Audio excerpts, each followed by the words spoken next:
We are here today with Mr. Habib Slaeh, Yeah. coming from Syria. Thank you for being here in the Freedom of Expression Forum. Thank you very much.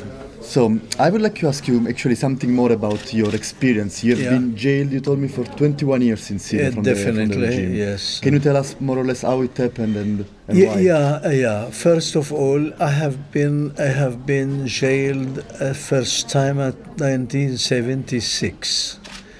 When I wrote something against Assad the father, I wrote it. You were a journalist already. Yeah, from that time, yes, of course. I wrote it in a Lebanese newspaper called An-Nahar.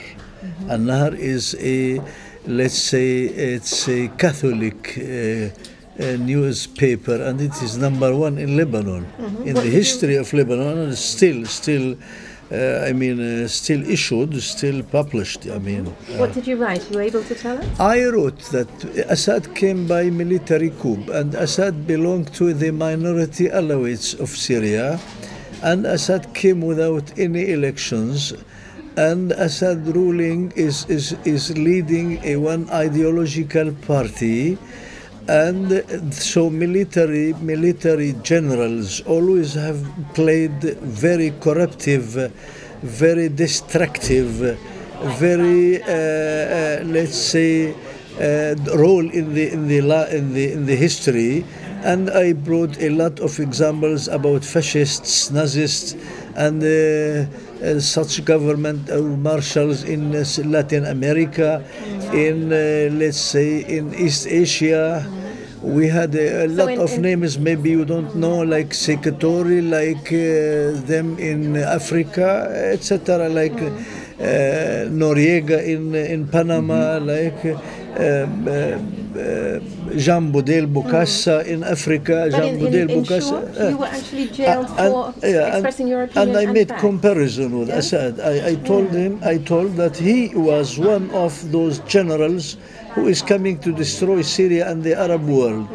And indeed, he destroyed a lot of Palestinian camps, and he killed a lot of Iraqis during the controversial policies between the same party ruling in Iraq and same party ruling in Syria. They were Ba'athist party in the two countries, but they had very severe fighting, and it was a lot of so many years. So many people were sentenced on the background of such conflict between the two presidents. And he had a terrific fighting with Arafat, the leader of PLO. And he was sending his troops to Kuwait to defend to liberate Kuwait under the leader of General Norman Schwarzkopf and the coalition that United States made. Instead, we said that Syria is not that big power, is not that regional empire or world empire. We should never lose our economy. We should not lose our productions in order to fight here and there. You know, Kuwait was an petroleum emirate. So let the West liberate, let the West who get benefit of the oil production. It's not Syria. Syria has nothing to do with Kuwait, and it's a small country, and so he wants to make his own empire.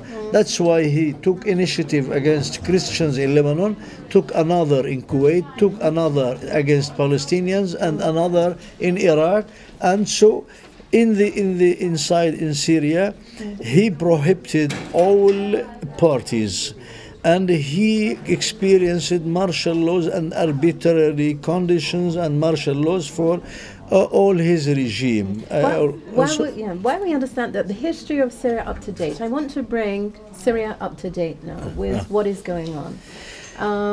The wars have been, or the civil unrest has been documented extensively. You are now a member of the Syria Security Council, is that correct? Not security. This is Syria National, not security. Excuse me, the Syria National Council.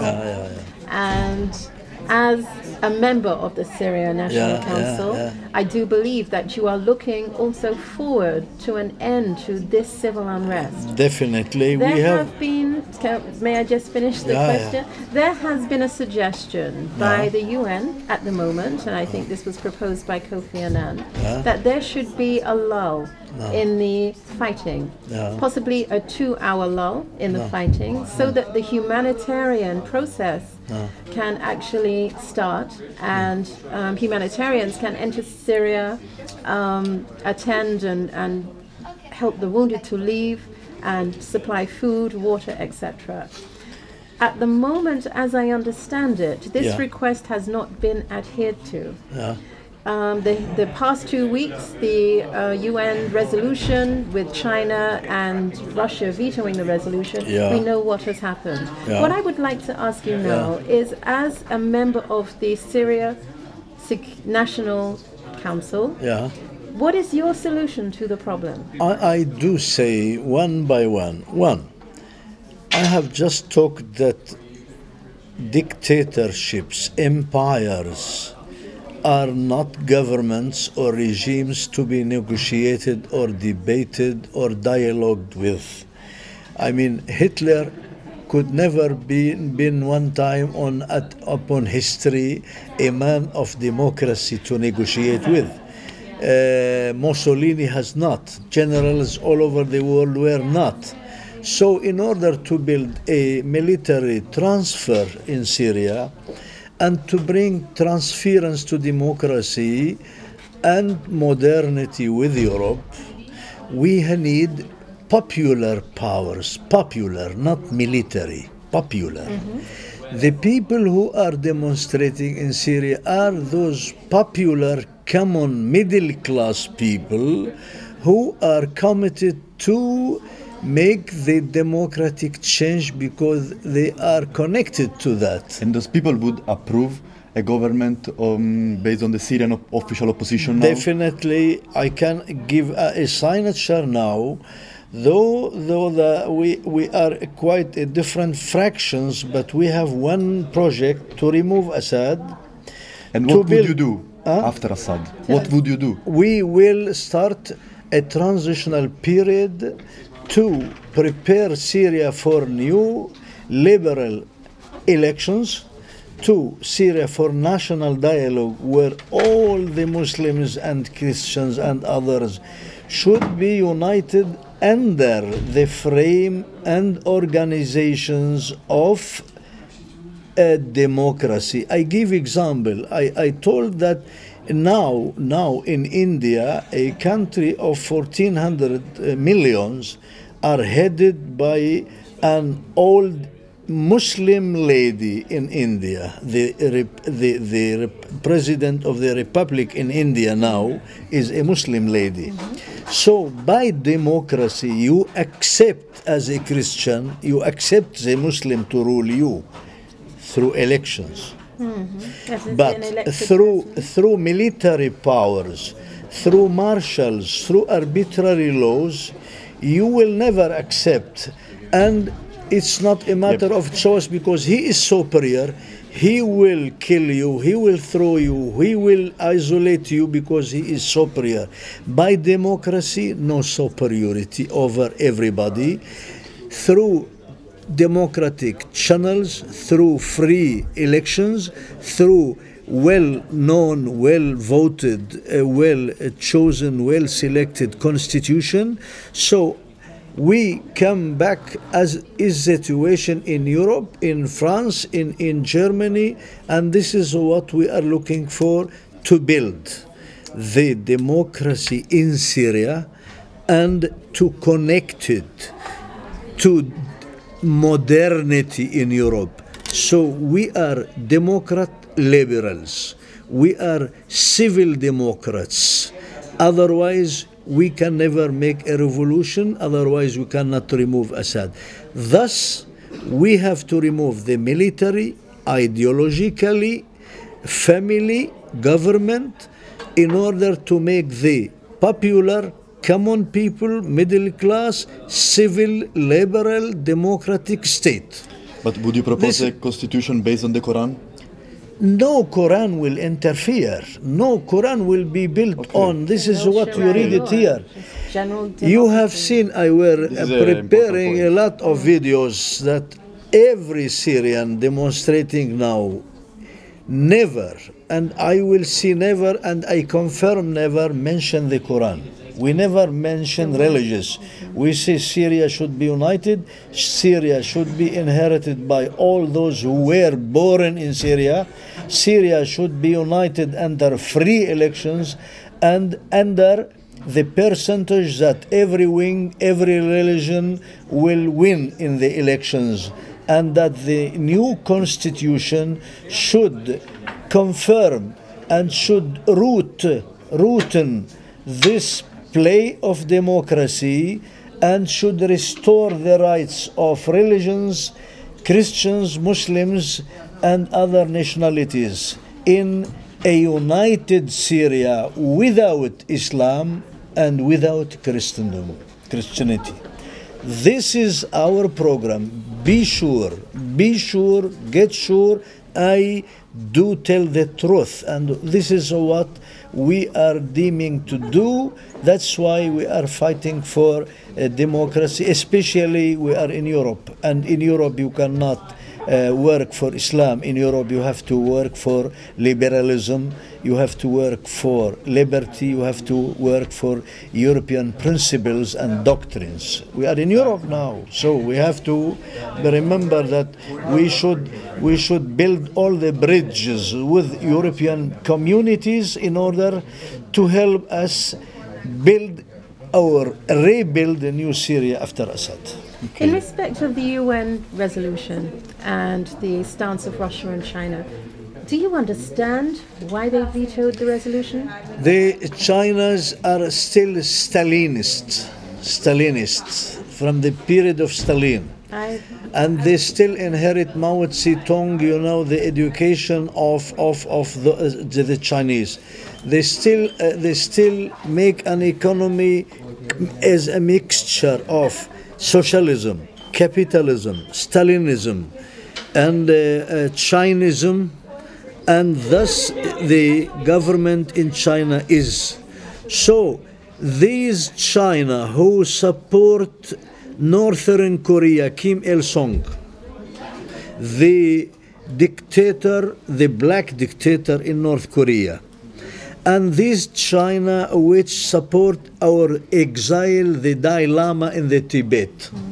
Do you think that the China which exiled the Dalai Lama from the Tibet and this China which support Kim Il-sung in North Korea is a world power to build democracy or to defend Syrian revolution? No, those people who exiled Dalai Lama from Tibet should take the same stand against our revolution. Those who support the generals ruling in Burma should not be, or should inevitably not be, democratic. So if you go back to Dalai Lama, Burma, North Korea, you know what is it, China. And Russia? Do you understand this? Russia, you still. This guy, you see, yesterday I told them, I asked the Russian guy about the Tom Jerry play, and I mean it. I wanted to make fun on them, indeed, because this one is exchanging prime minister with the presidency.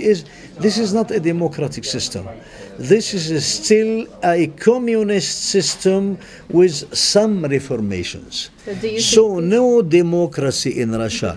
If there were democracy in Russia, they will give the Chechenian their rights, they will give other Russian republics their rights, they will make voting and elections in Russia. But you see how corruption in Russia is, how, let's say, the dictator Putin is becoming more and more. So Russia is not a democratic state. And in our city, my city Tartus, the port area on the Mediterranean, they have now 24 warships. The only place in the Mediterranean that they have and they can berth their ships to have supplies, and is in my hometown, Tartus. So in order to keep a base against the American Mediterranean Navy and the Gulf Navy, the Fifth Navy, so they have to have a spot in Syria. They don't have it anywhere else. So that's why they keep such a stand with the Syrian government. So the new Syria you imagine would be much more well connected with Europe and the Western world. We will, because Europeans were the only peoples and nations and governments who welcomed us, who paid us a lot of Wouldn't you feel yourself understanding. kind of used? Kind of used from the Western world? Like, because Syria is very, as you said, is very strategic place. Yes. In the Middle East. It's not it's very only well like connected with some regime that we share the United them, States and Europe. We share them Mediterranean area. We are here on the east, Syria, Lebanon, and here we have Libya, Tunisia, Morocco, it's Egypt.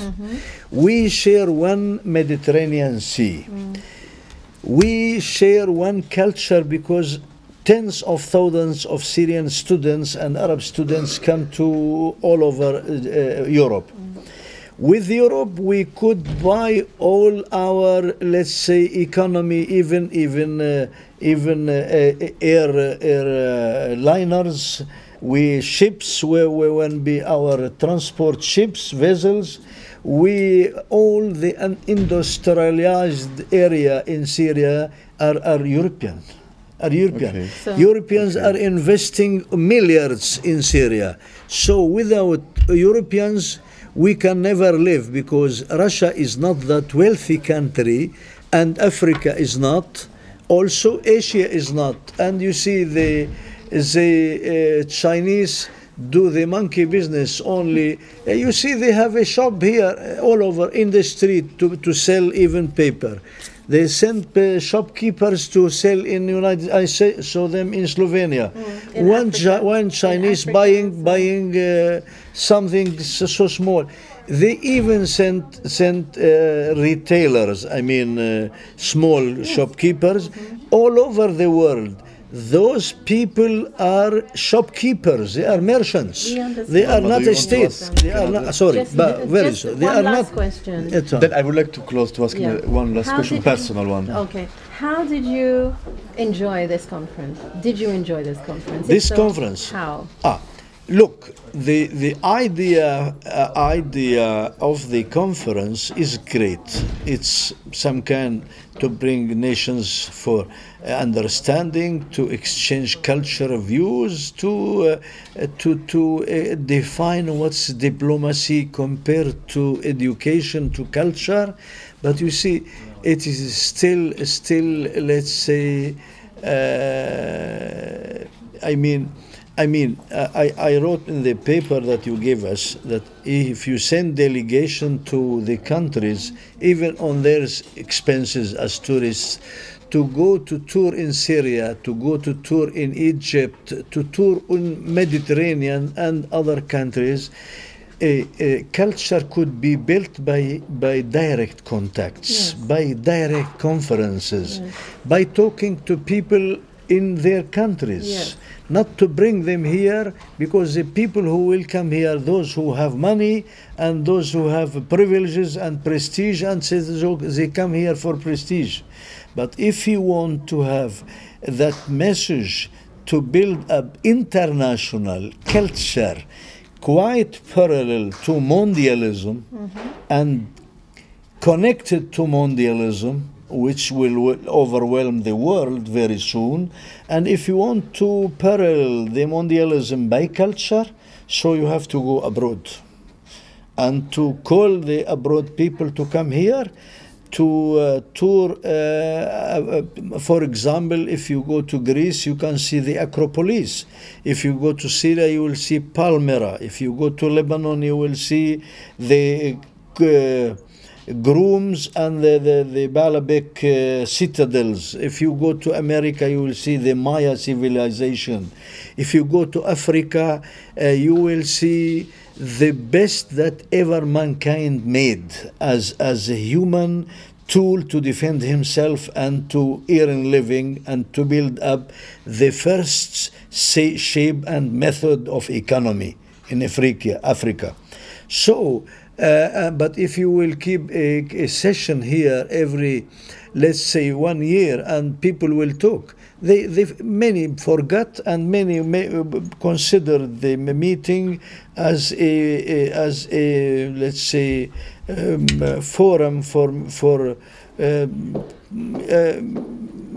some activities. Let's say exactly like what do they call the lions, for example? But that is the lions. Yes, I understand. But that is the reason why we have the initiative programs. And I look forward to a day when Syria is peaceful, and we can actually take a cultural program to Syria. I look forward to that day. So I wish you all the best with your efforts. And I thank you. It's been a pleasure meeting and talking to you. Very great. Just one last question. I mean, if you can't not go by feet, by airplane, by etc., because the world and the economy and you can go by culture. Send something to all over. Bring some samples. Cooperate with through media. Now you can go to any culture center in the United States, to any institute of strategic industrial studies. I mean, go by culture, even you don't go in person. We understand. I would like to ask you just one last question, switching to something more personal. I would like to know what would happen to you if tomorrow you would come back in Assad, Syria? If tomorrow you would come back in Syria? In a Syria ruled by Assad? Yes, I swear for my honor that I will bring Syria back to Europe, because they have been... No, I would like to know what would happen to you if you would be now in Syria. I will be killed. I am assassinated. I am for death. I am assassinated for death now. If I come to Syria, they will cut it. They will cut it. Nothing else. So now the Middle East Institute for Political Studies in Berlin? This have been established in Beirut with some Lebanese human defenders in a Human Rights Watch and in Samir Qasir Foundation and in Amnesty. So I established this one all together with 5 or 6 Lebanese writers. This has not been founded in Syria. So I remained in Syria in Lebanon 2.5 months when I left Syria, before I came here. You see, so the best. Why have you been released? Because I completed my period, my sentence period. So that's why, and everybody and demonstrations overwhelmed Syria, and at the beginning the president was very afraid that the nation came up rising. So he wanted to reward the people by releasing the conscious prisoners, by writers, etc., and keep the crooks and those who have, let's see, keen knives, etc. So we were out. We were set free, and we got passports. Because he had amnesty. By amnesty, you leave the prison and you lift the embargo against your traveling abroad. So I took my passport to German embassy and I got Schengen visa and came here through Lebanon. Okay. It has been a total honor to meet you. Thank you very much. Thank you very much. Mr. Habib Slaeh. All the best. Thank you for your interview. Thank you very much. And thank you, and I'm very happy, and I wish that I can meet you all the time and in time and whenever. And I wish you a lot of peace for your country. Thank you very much. Syria peace. Have the best. Thank you. Have the best.